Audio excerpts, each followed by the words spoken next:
failures and loves that produce our courage. It smells of 10,000 restaurants, 5,000 temples, shrines, churches and mosques, and of 100 bazaars devoted exclusively to perfumes, spices, incense, and freshly cut flowers. Gala once called it the worst good smell in the world, and she was right, of course, in that way she had of being right about things.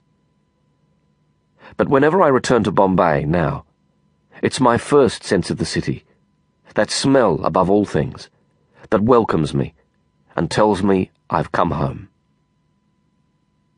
The next thing I noticed was the heat. I stood in airport queues, not 5 minutes from the conditioned air of the plane, and my clothes clung to sudden sweat. My heart thumped under the command of the new climate. Each breath was an angry little victory. I came to know that it never stops, the jungle sweat, because the heat that makes it, night and day, is a wet heat. The choking humidity makes amphibians of us all in Bombay.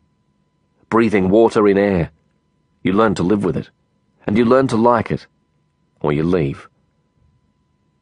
Then there were the people.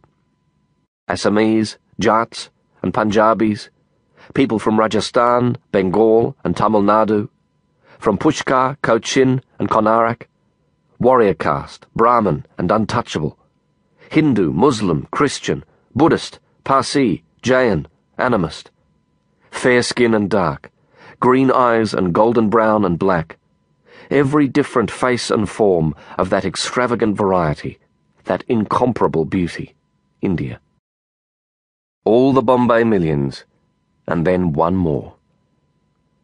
The two best friends of the smuggler are the mule and the camel. Mules carry contraband across a border control for a smuggler. Camels are unsuspecting tourists who help the smuggler to get across the border. To camouflage themselves, when using false passports and identification papers, smugglers insinuate themselves into the company of fellow travellers. Camels who'll carry them safely and unobtrusively through airport or border controls without realizing it. I didn't know all that then. I learned the smuggling arts much later, years later. On that first trip to India, I was just working on instinct, and the only commodity I was smuggling was myself, my fragile and hunted freedom. I was using a false New Zealand passport, with my photograph substituted in it for the original. I'd done the work myself, and it wasn't a perfect job. I was sure it would pass a routine examination, but I knew that if suspicions were aroused, and someone checked with the New Zealand High Commission, it would be exposed as a forgery fairly quickly. On the journey to India from Auckland, I'd roamed the plain in search of the right group of New Zealanders. I found a small party of students who were making their second trip to the subcontinent.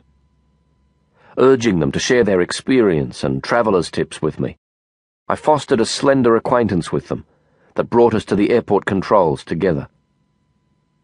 The various Indian officials assumed that I was travelling with that relaxed and guileless group, and gave me no more than a cursory check.